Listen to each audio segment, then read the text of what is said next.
কথা বলি।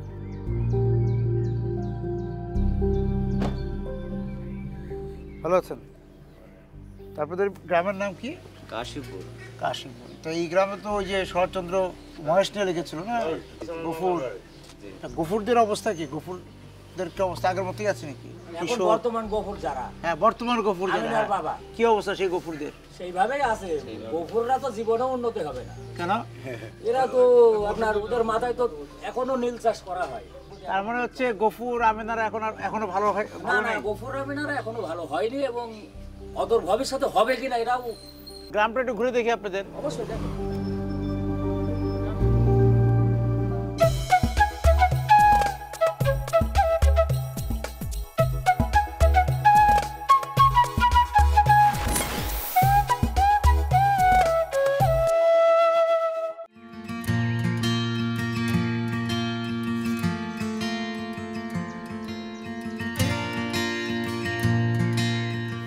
সজল চোখে দেখি মানুষের সচ্ছলতা, সিংহ মানুষের নিঃস্ব হওয়া, জীবন বয়ে নিয়ে যাওয়ার ক্লান্তি, ঘামের বিনিময় মুদ্রা কতিপয়ের মুঠো উপচে উড়াল দেয় পরিযায়ী পাখির মতো।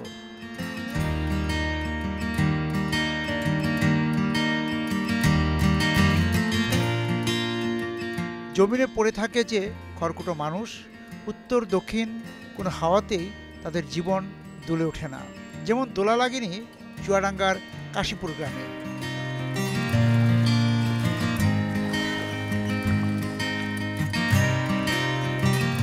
গ্রামে গ্রামে কৃষকদের মুখে যে হাসির ঢেউ ছড়িয়ে পড়তে দেখি, তার আড়ালে আছে দুঃখের কুয়ো। গৃহস্থী কেমন চলে? আর এমনিতে যে গরু যে পালেন, গরু থেকে রোজগার কেমন? গরুতে নিয়ে আসাই নিয়ে খাওয়া হয়, ওই বেচা কিনা হয়, 2 টাকা বেচা হয়, খাওয়া হয়। গরুর খাবার দাবার তো মোটামুটি অভাব নাই। ওই ধান হলে ধানের বিচুলিটা খায়। বিচুলির তো অভাব নাই, বিচুলি তো আগে অভাব ছিল, এখন আর অভাব নাই। এখন অভাব হচ্ছে, এখন যে পেয়ারা বাগান, ড্রাগন বাগান এসব আছে না মানুষ, ওই জন্য বিচুলির দাম হেভি। ও বিচুলির দাম বেড়ে গেছে? হ্যাঁ, 500 টাকা পণ। ও বিচুলির অভাব তাহলে। হ্যাঁ, পালার পরে বিক্রি করেন, তাতে কি লাভ কেমন থাকে? ওই আধা আধি থাকে। ঠিক আছে।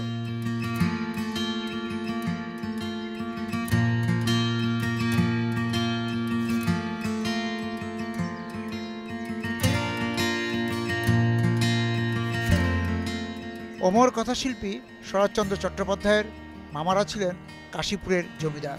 তিনি মামা বাড়ি এসে এই অঞ্চলের কৃষক শ্রমিকদের যাপন দেখতেন ঘনিষ্ঠভাবে।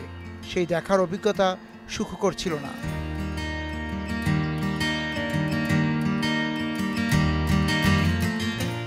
মামাদের পরগনায় প্রজাকুলের দীর্ঘশ্বাসের কালো মেঘ জমেছিল শরতের হৃদয়ে।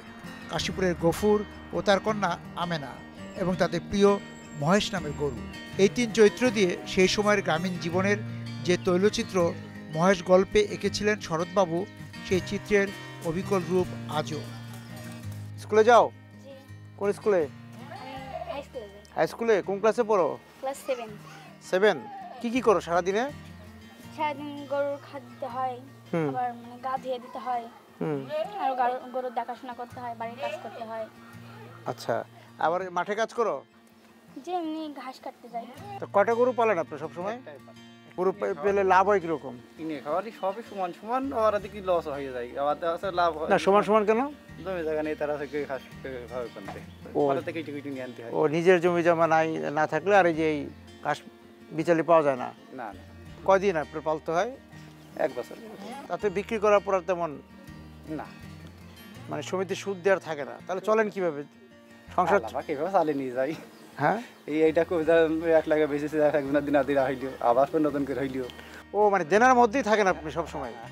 এই দিনের মধ্যে থাকেন, তারপরে আপনার মুখে হাসি দেখছি। হাসি না থাকলে তার দিন যাবে না, জীবন থাকবে না। জীবন থাকবে না। কিন্তু কখনো মনে হয় না যে আমি এই ঋণ থেকে, এই সুদ থেকে আমার মুক্তি হবে, আমি হ্যাঁ সেগুলি চিন্তা করেন? আল্লাহ মিলা দিয়ে গেছে, আল্লাহ যদি মিলাই তাহলে হবে, সেই অপেক্ষা আছে যে এক সময় না এক সময় হবে।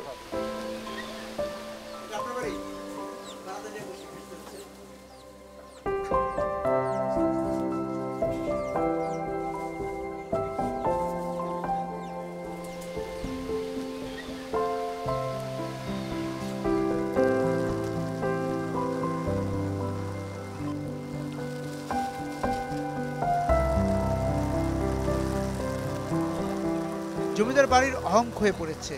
গ্রামে পড়েছে নগর রূপের ছটা। সচ্ছলতার যে ঢোলবাদ্য, তাতে চাপা পড়ে যাচ্ছে কৃষক খামারের ঋণের কিস্তি দিতে না পারার উদ্বেগ। মহেশ আর নিজেদের পাতের খাবার জুটানোর পুরনো লড়াইটা। কিছু মানুষ আছে যাদের কাছে জীবন মানেই সম্প্রদানকারক। জীবনের কাছে তারা কখনোই হাত পাতে না। সেরকম মানুষের সঙ্গে সেই গফুর, সেই আমেনার সঙ্গে কাশীপুর গ্রামে দেখা হয়েছিল শরৎচন্দ্রের। আমরা জানি মহেশের কথা। সেই কাশীপুর গ্রামে আমরা এলাম। বদলে গেছে কাশীপুর গ্রামের জীবন। মাটির ঘরের পাশে জায়গা করে নিয়েছে পোড়া ইটের ঘর। কিন্তু যে বিষয়টি দেখা গেল যে সেই গফুর, আমিনারা, তাদের কাছে এখনও জীবন মানে সেই সম্প্রদান কারক। এখনও তারা শিখতে পারেনি যে হাত পাতা কারো কাছে, অর্থাৎ জীবনের কাছে, সমাজের কাছে। তাদের যে জীবনের যে বৃত্ত, সেই বৃত্তের যে দারিদ্রতা না পাওয়া, সেগুলো তাদের উঠোন পেরিয়ে যেতে না দেওয়াটাই মনে হয় তাদের জীবনের অহংকার।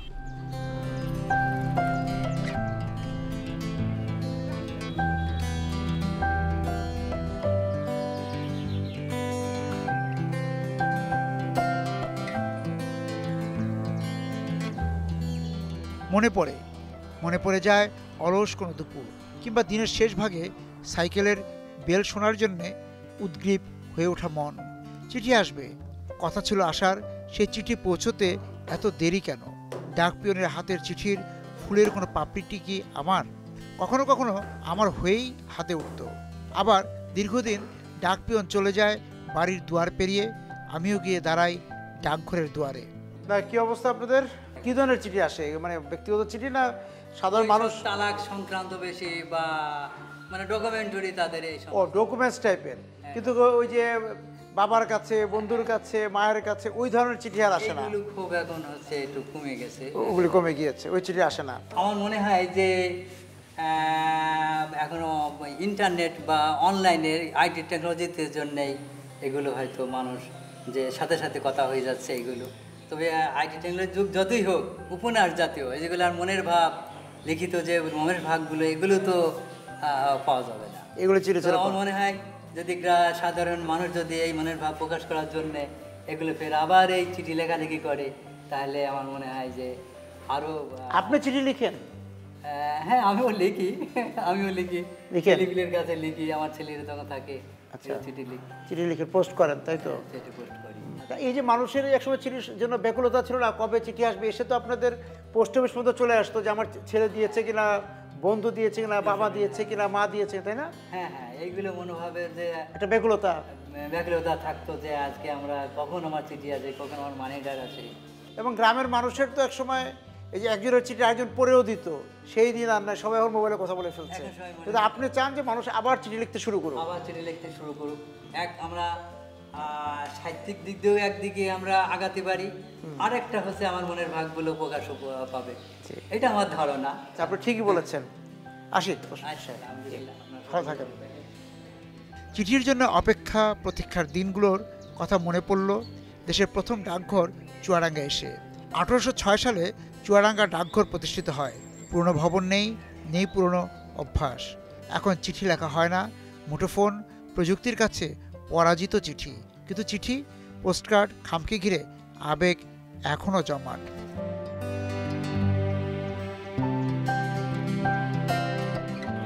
বিলি করতে যাচ্ছেন, তা চিঠি যে বিলি করতে যাচ্ছেন, তা এখন আগের মতো কি চিঠি বিলি হবে? এখন কি ধরনের চিঠি বিলি করেন? এখন সব থেকে বেশি চিঠি বিলি করে হলে উকিল notice.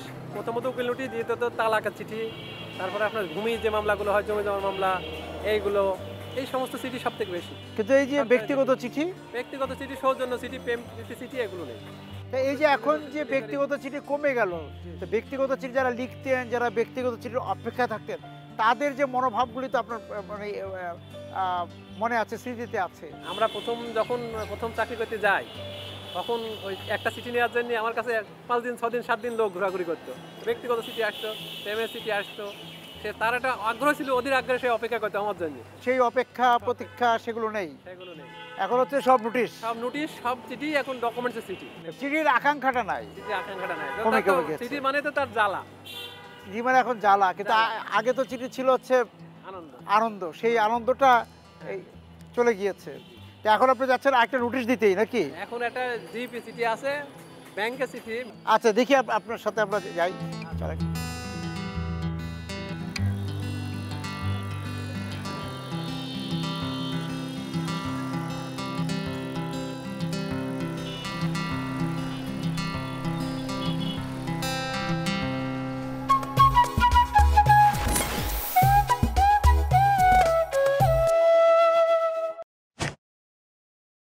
On behalf of Standard Chartered Bank, I would like to congratulate the entire team of IDLC. We will celebrate IDLC's journey together and wish IDLC a continued success.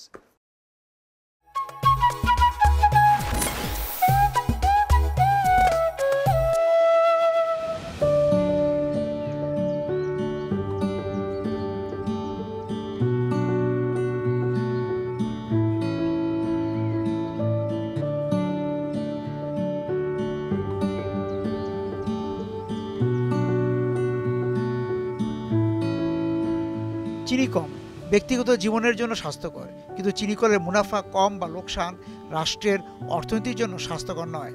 রাষ্ট্রের চিনি কলগুলোর হাহাকারের কথা সবার জানা, কোনোটি দেখার সুযোগও হয়েছিল। জীর্ণ অবস্থা দেখে আফসোস করে গেছি, সাধারণ নাগরিকের আফসোসই তো সম্বল।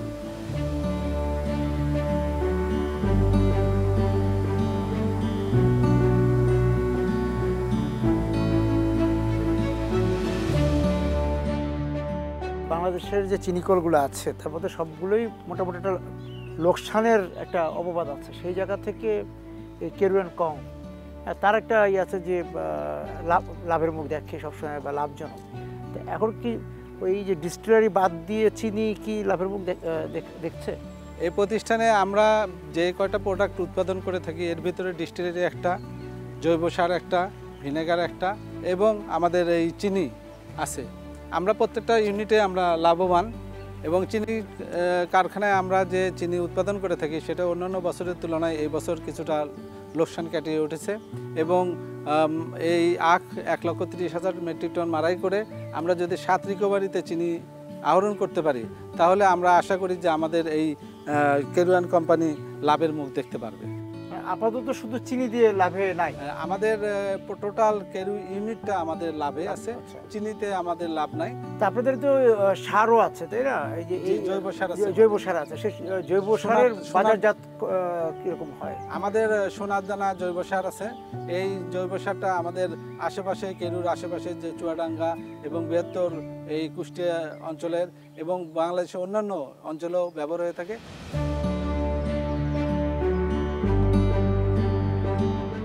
দর্শনার কেরু অ্যান্ড কংয়ের বাহ্যিক অবয়বে আভিজাত্য থাকলেও কারখানার প্রাচীনত্ব স্পষ্ট।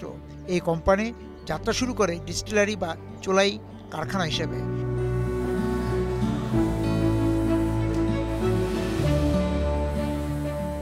আইরিশ মদ বিশারদ রবার্ট রাসেল কেরু 1887 সালে পূর্ববঙ্গে প্রথম ভাটিখানা চালু করেন। পরবর্তীতে এর সঙ্গে যুক্ত হয় চিনি উৎপাদন।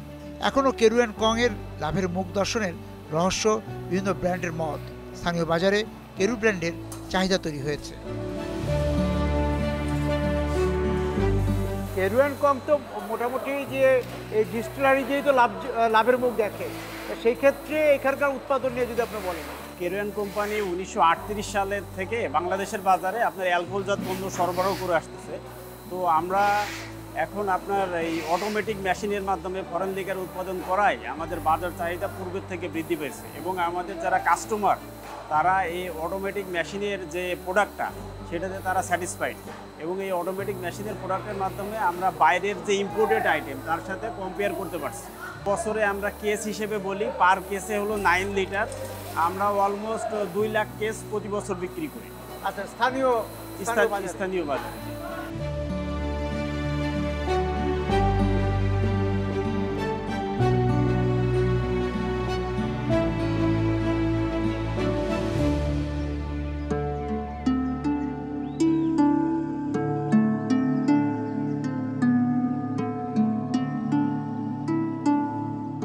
রেলপথের একটা রোমান্স আছে। রেল লাইন, প্ল্যাটফর্ম, স্টেশন রোমান্সে ডুবে থাকে বলেই যাত্রী, হকার কিংবা যার কোথাও যাওয়ার বিন্দুমাত্র ইচ্ছে নেই সেও ইচ্ছের কোনো ফর্দ ছাড়াই অফুরান সময় কাটিয়ে দিতে পারে রেলের চৌহদ্দিতে।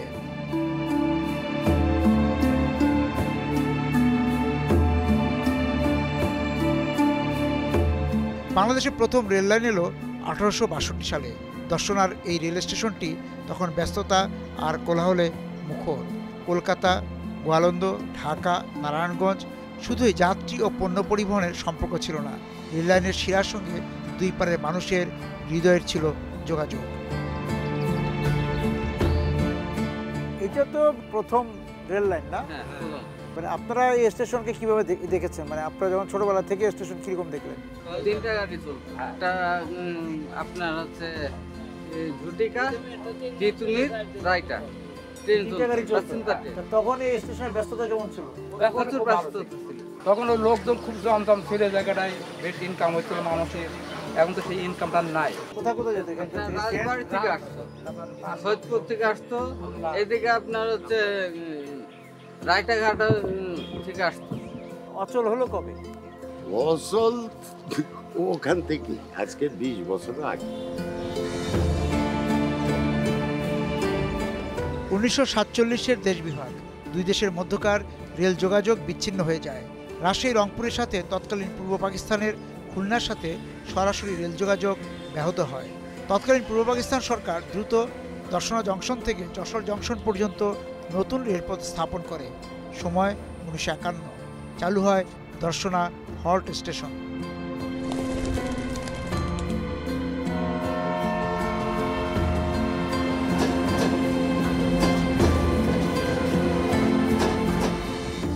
বছর আগের যে ভ্রমণের আনন্দ, সেই আনন্দের সঙ্গে এখনকার আনন্দ তার এক না। এখন হয়তো রেলের গতি বেড়েছে, কিন্তু আনন্দ তো আগেরটাই ছিল এবং স্টেশনটা হয়তো সুন্দর হয়েছে আগের চেয়ে হয়তো। হ্যাঁ, অবশ্যই কিছু সুন্দর। হ্যাঁ, কিন্তু সেই বা আগেরটাই হয়তো সুন্দর লাগতো, একটু মরচে পড়া অন্যরকম বা লাল সব। সৌন্দর্য আর এই সৌন্দর্যের ভিতরে কিছুটা তফাৎ আছে। আচ্ছা, তখন বাপ মার সাথে আসতাম বেড়াইতে, নানা নানির বাড়ি, মামার বাড়ির ছবি।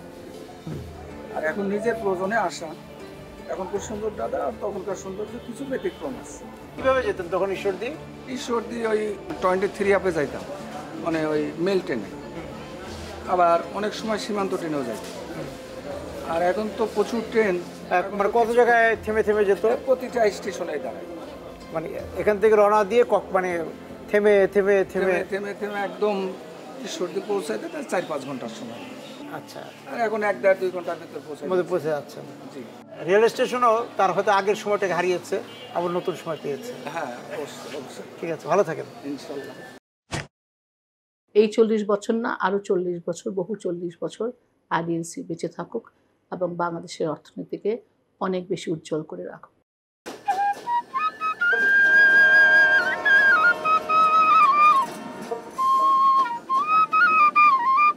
দর্শনে আমরা উষ্ণদিন পার করছিলাম। চুয়াডাঙ্গার আবহাওয়া এমনই যে শীতে কাতর, গরমে হাঁসফাঁস অবস্থা। মূল কারণ চুয়াডাঙ্গা অঞ্চলের জলাভূমি কমে যাওয়া। তাপদাহ এবং হিমবাহ ধারণের মতো জলাভূমি না থাকায় এখানকার আবহাওয়া চরম ভাবাপন্ন হয়ে উঠেছে। হাঁসফাঁস অবস্থায় একটু স্বস্তি আনতে দর্শনায় বাউল বাড়ির উঠোনে হাজির হই। আমি তো গান শুরুর আগে একটু জানতে চাই যে চুয়াডাঙ্গার যে আঞ্চলিক গান, আমরা তো একদম কুষ্টিয়ার পাশে, লালনের পাশেই বসে আছি আমরা চুয়াডাঙ্গায়। এইখানকার আঞ্চলিক কি ধরনের গান আপনারা করেন? আমরা করি, আমাদের এখানকার একজন সাধক ছিলেন ইউনুস সাইজি, খুব একজন মেধাবী সাধক। উনি একটা সাধুর সঙ্গে গিয়েছিলেন, যাওয়ার পর বেচারা সারা রাত মশার কামড়ের জন্যে খুব কষ্ট পাইছিল। তা এমন মেধাবী সাধু সঙ্গে সঙ্গে গানটা রচনা করে গিয়েছিল এবং তিনি সুর দিয়ে রচনা করে গেয়েও গিয়েছেন। আমরা মাঝে মধ্যে বসে সেই গানটা করি। আর এমনিতে এখানে কি ধরনের গানের প্রচলন চুয়াডাঙ্গায়?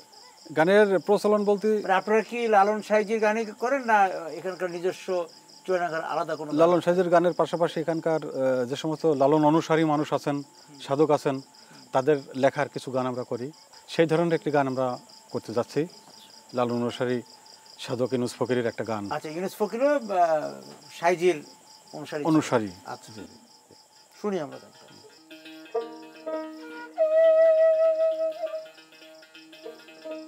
গুরু গো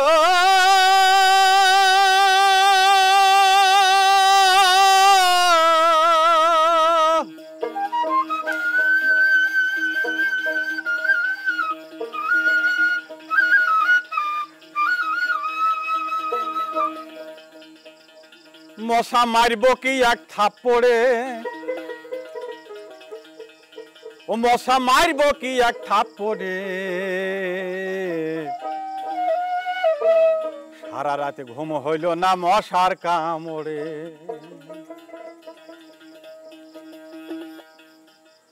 ও মশা মারব কি এক থাপ্পড়ে, মশা মারব কি এক থাপ্পড়ে, সারা রাতে ঘুম হইল না মশার কামড়ে, সারা রাতে ঘুম হইল না মশার কামড়ে।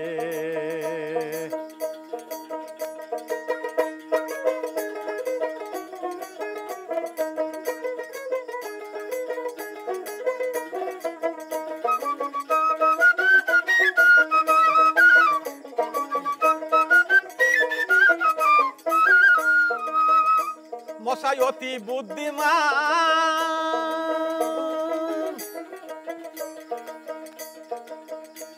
চালাই রাখে চার বিমান,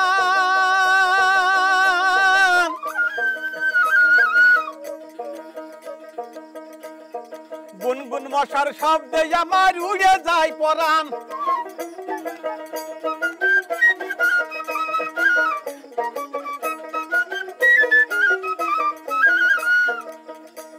আবার নাকের মশা মারতে গিয়ে, আবার নাকের মশা মারতে গিয়ে এক চড়ে দি দাঁত ফেলে রে, দাঁত ফেলে রে, দাঁত ফেলে, সারা রাতে ঘুম হইল না মশার কামড়ে, সারা রাতে ঘুম হইল না মশার কামড়ে। মশা মারব কি এক থাপ্পড়ে, মশা মারব কি এক থাপ্পড়ে, সারা রাতে ঘুম হইল না মশার কামড়ে, সারা রাতে ঘুম হইল না মশার কামড়ে।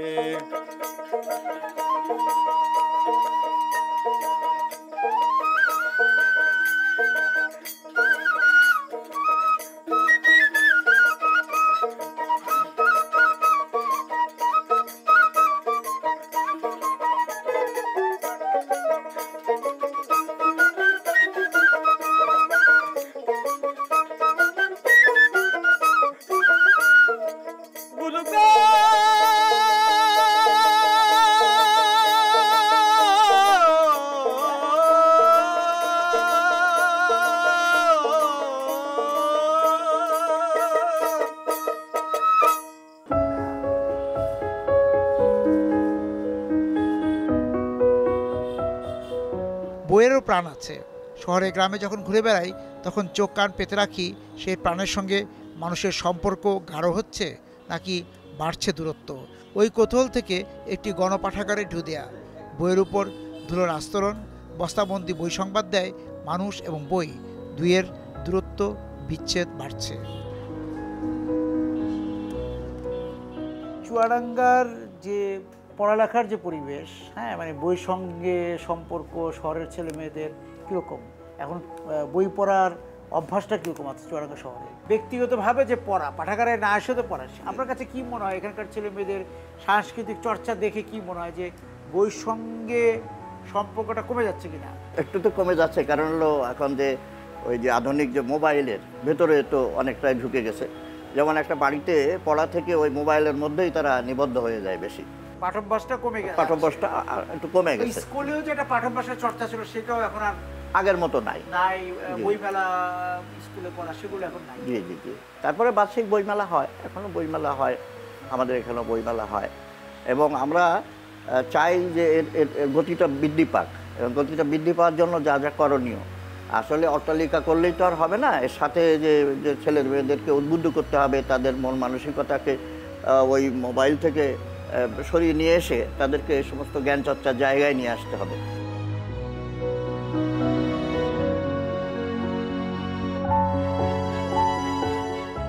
এই পাঠাগার তো ব্যক্তি উদ্যোগে তৈরি করা, ব্যক্তিগত উদ্যোগ, এটা তো সরকারি পাঠাগার না। এই পাঠাগারটা তৈরি হয়েছিল কিভাবে? এটা 1918 সালে এই আবুল হোসেন জোয়ারদার পাঠাগারের প্রতিষ্ঠাতা ছিলেন। উনি এই পাঠাগারটা 3 শতক জমি এখানে দান করেন এবং সেখান থেকে এই পাঠাগারটা হয় আর কি। তারপরে এটা ব্যক্তিগত উদ্যোগেই পরিচালিত হয় এবং এটা চুয়াডাঙ্গার গণমানুষের পাঠাগার। এটা পাঠাভ্যাসের তো আর কোনো বয়স নাই, সেক্ষেত্রে পাঠাভ্যাসটা কীরকম চুয়াডাঙ্গায়? পাঠাভ্যাস এই লাইব্রেরিতে আমরা নতুন নতুন বই এবং তাদের চাহিদা অনুযায়ী কিন্তু আমরা মানে প্রতি বছর কিন্তু সাংবৎসরিক আমরা কিনতাম বইগুলি। এখন তো জানেন যে এখনকার প্রজন্ম তাদের যে মানে কী বলবো, এখন তো প্রযুক্তি নির্ভর হয়ে গেছে এবং মোবাইল, কিন্তু আমরা পাঠাগারের উদ্যোগে বিভিন্ন রকমের প্রতিযোগিতা করেছি, পাঠভ্যাসেরও প্রতিযোগিতা করেছি, পাঠচক্র করেছি। সে পাঠচক্র এখন নেই নেই। স্কুল লাইব্রেরিগুলিতে কি পাঠাগার খোলা থাকে না তালা দেওয়া থাকে? তালা দেওয়াই থাকে, সেগুলো থাকে। ঠিক আছে, ভালো থাকেন।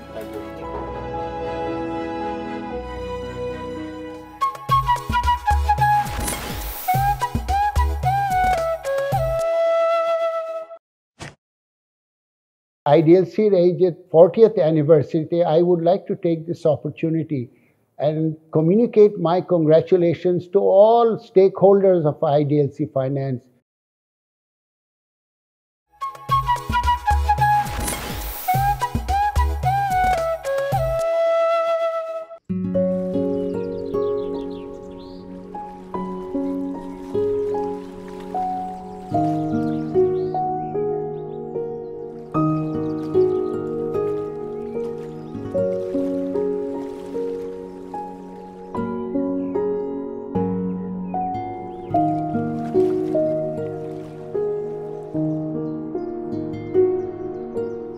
ডাকটিকিটের মতোই নদী জমায়, পাতা উল্টে কখনো কখনো দেখে নেই স্মৃতির পাতায় রাখা নদী কেমন আছে। আতকে উঠতে হয় প্রায়। নিকট অতীতে দেখে আসা নদীটিও আগের মতো নেই। এই নদী দিয়ে মানে যাতায়াত ছিল মানুষের? হ্যাঁ হ্যাঁ, যাতায়াত ছিল। এখন দেখি যখন ছোটবেলায় আপনার বর্ডার এলাকা থেকে ধান পাট এই নদী দিয়ে নিয়ে যাইতো ওই বড় বাজারে, মানে গুণ বোঝে না দড়ি। হ্যাঁ হ্যাঁ, গুণের নৌকা দিয়ে হ্যাঁ নিয়ে যাইতো। আচ্ছা, এখন তো নদী বুঝে গিয়েছে। নদীটা বুঝে গেল কেন? ওই যে পদ্মার সাথে যোগ ছিল, পদ্মায় দ্বীপ বেরিয়ে গিয়েছে, সেখানে বাড়ি ঘর হয়ে গিয়েছে, এই যোগদান নেই। ও পদ্মার সঙ্গে মাথাভাঙ্গার এখন আর কোনো যোগাযোগ নাই? না, এখন যোগাযোগ হয় অতিরিক্ত বর্ষায়। বর্ষা ছাড়া যোগাযোগ হয় না, ওখানে চর পড়ে গেছে। চর পড়ে গিয়েছে, চরের মধ্যে মানুষ বসবাস শুরু করে দিয়েছে। যে করে মাথাভাঙ্গার সঙ্গে পদ্মার সম্পর্ক 12 মাস থাকে। 12 মাস থাকতে এখন সম্পর্কটা আর আগের মতো নাই দেখেই এই নদীতে চর পড়ে যাচ্ছে, এই নদী বুঝে যাচ্ছে। শুধু যে ঋতু বদলে রূপ বদলে যায় তা নয়, দখল আর দূষণে নদী হারিয়েছে স্বাভাবিক প্রবাহ। জলজীবী ও তীরবর্তী মানুষের যাপনও নদীর সঙ্গে সম্পর্ক হারা। যাচ্ছিলেন কোথায়? ওই পারে কি আপনার বাগান? আর আপনার বাড়ি কই? ও, এই গ্রামের নাম কি? হাটকালুয়ান। আর ওই পারেরটার নাম পীরপুর। ও, থাকেন এই পারে, আবার বাগান করছিল ওই পারে? ওই জমি কেনা জমি? আচ্ছা, কি কি বাগান আছে আপনার? আম বাগান, লিচু বাগান। আম কেমন হলো এবার? আম খুব বেশি না। কেন? অল্প। মাছ কেমন নদীতে? মাছ নাই। সবাই বলে যে মাথা ভাঙে মাছ আছে। মাথা ভাঙে মাছ আছে, কিন্তু মানে এই যে ড্রেনে পানি লাবে, মানে ও শহরের ড্রেনে পানি না, শহরের ড্রেনে পানি লেবে, আমাদের এই এলাকাটায় মাছ নাই। ঠিক আছে, বাগানে যান।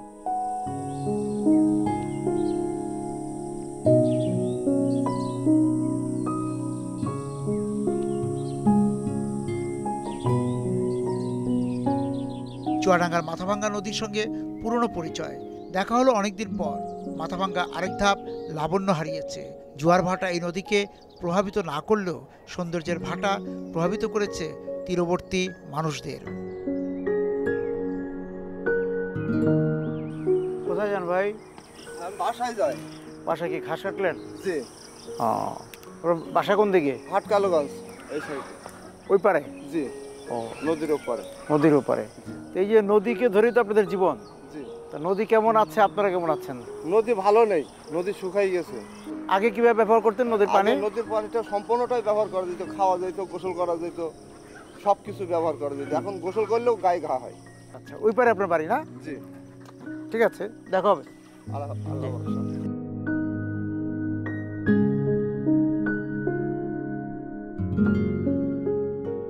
আপনি তো বলা যায় যে একদম ছোটবেলা থেকেই এই ঘাটে আছেন, এই পারাপারের মধ্যে।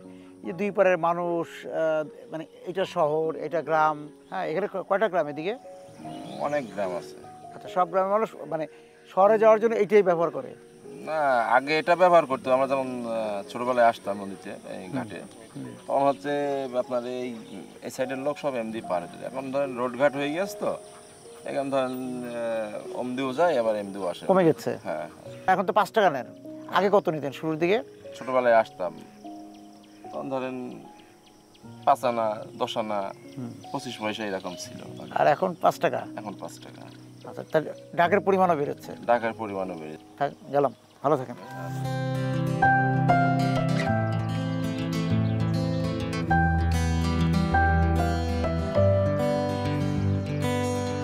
লালনের জন্মভিটা নিয়ে তর্ক আছে, সেই তর্কে জড়াবো না। ঝিনাইদহের হরিণাকুণ্ডের হরিশপুরে পৌঁছতে চাই, দেখতে চাই লালনের গুরু সিরাজ শাহের মাজার এবং লালনের জন্মভিটা। কিন্তু সেখানে পৌঁছতে পথে দেরি করতে হলো। উপলক্ষ নওদা গ্রাম দেখা।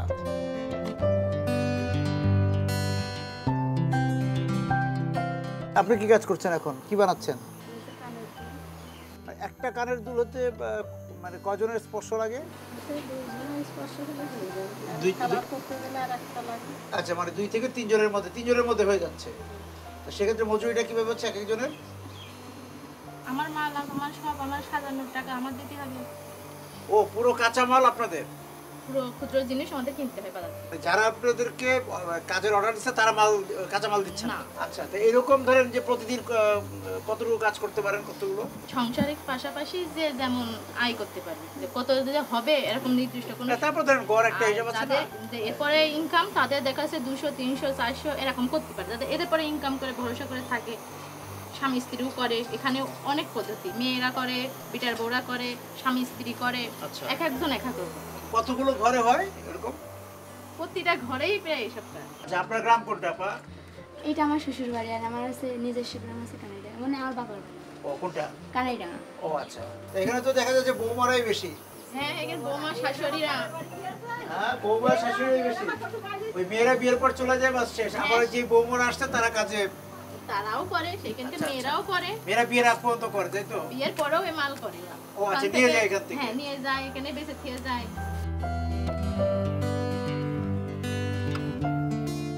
এই গ্রামকে অলঙ্কার গ্রামও বলা হয়ে থাকে।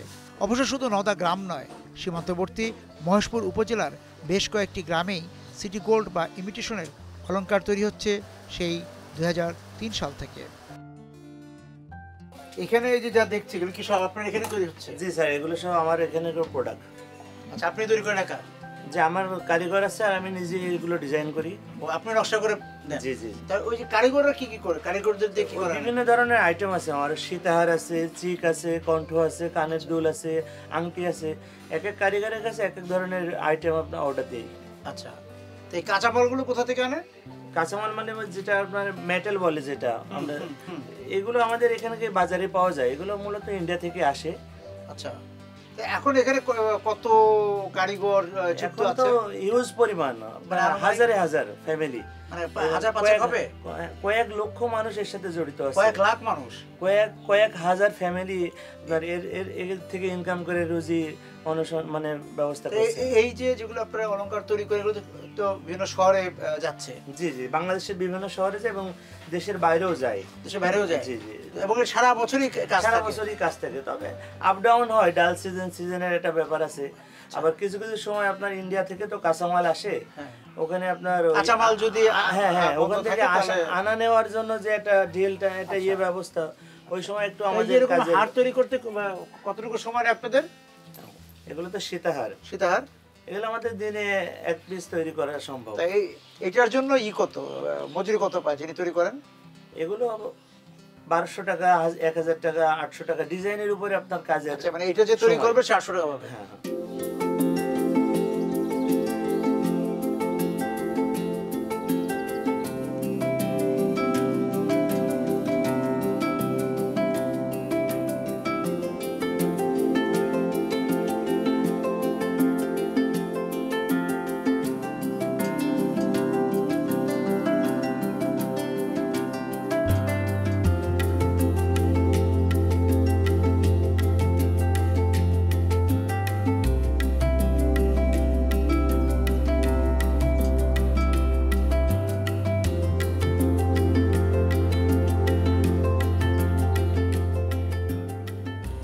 লালনের ভিটা কোন দিকে? লালনের ভিটা আমি তো সঠিক বলতে পারবো না, আপনারা তো সিরাজ সাহেবের এখানে বললেই সবাই বলতে পারবে, ঠিক আছে? এখানে লালনের বংশধররা বা লালনের পরিবারের এরা কোথায় থাকে জানেন? লালন স্যার এখানে তো আমরা তো এখানে এখান থেকেও থাকে না, তার ভিটা হলো লালনের গুরু সিরাজ শাহের সমাধি দেখে আমরা গ্রামে প্রবেশ করি। হরিশপুরে ঢুকতে ঢুকতে বুঝে গেলাম এই গ্রামেই লালন শাহের জন্মভিটা নিয়ে সংশয় রয়েছে। অনেকের কাছেই লালনের ভিটা একদম অজ্ঞাত বটে। কেউ কেউ বলতে চেয়েছেন সিরাজ শাহের সমাধি এলাকায় লালনের জন্মভিটা, কারো মতে আরেকটু দূরে। কেউ বলেছেন হরিণাকুণ্ডতেই নেই। লালন শাহ মাজার হলো কুষ্টিয়ায়। মাজার কুষ্টিয়া, জন্ম হরিশপুর এলাকায় ওই পাড়ায়। এটা তো ওস্তাদের। আর ওনার নিজের কোনটা? হানিফের বাড়ি আছে, ওই দেখেন হানিফের বাড়ি আছে। ওই যে হানিফের বাড়ি, যে ওইটা হচ্ছে ওনার জন্মস্থান। আচ্ছা, আর ওখানে হচ্ছে সিরাজ শাহ ওনার গুরু, আর এখানে হচ্ছে ওনার অনুসারী পাঞ্জু শাহ। ও কোন দিক দিয়ে ঢুকে? দিক দিয়ে এই সাধু সঙ্গতে যাই।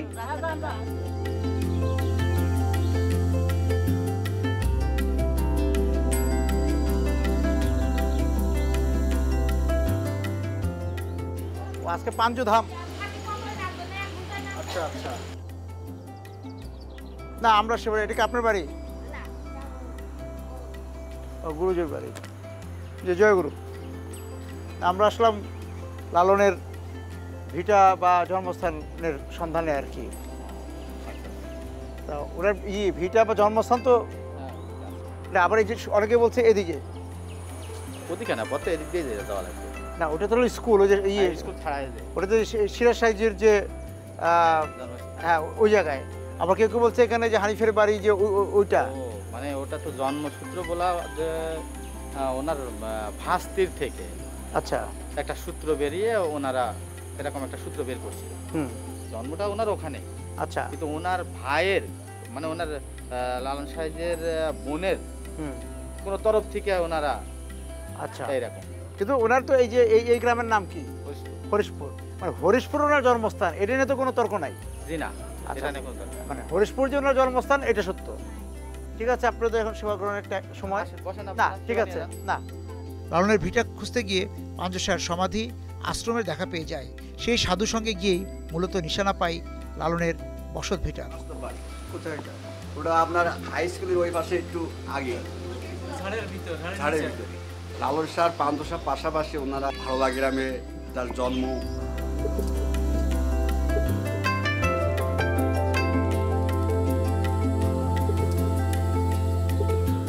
মানুষ আছে কোন শহরে? লালনের মতো রূপসা থেকে পাথারিয়ারও একই জিজ্ঞাসা। সিরাজ শাহ লালনকে বলেছিলেন যে মানুষের মাঝেই, মানুষের মধ্যেই মানুষের খোঁজ করো, এবং মানুষের খোঁজ করতে বেরিয়ে পড়ো। আমরাও মানুষের খোঁজে শহর থেকে শহর, গ্রাম থেকে গ্রামে ঘুরে বেড়াচ্ছি। মানুষের দেখা কতটা পেলাম, কতটা পেলাম না, সেটা রূপসা থেকে পাথারিয়ার সঙ্গে যারা আছেন তারা দেখতে পাচ্ছেন, জানতে পারছেন। তারপরও আমরা মানুষের খোঁজ করতেই থাকবো, এবং মানুষকে জানতে আমরা যাত্রা করব হরিণাকুণ্ড থেকে লালনের কাছে কুষ্টিয়ায়।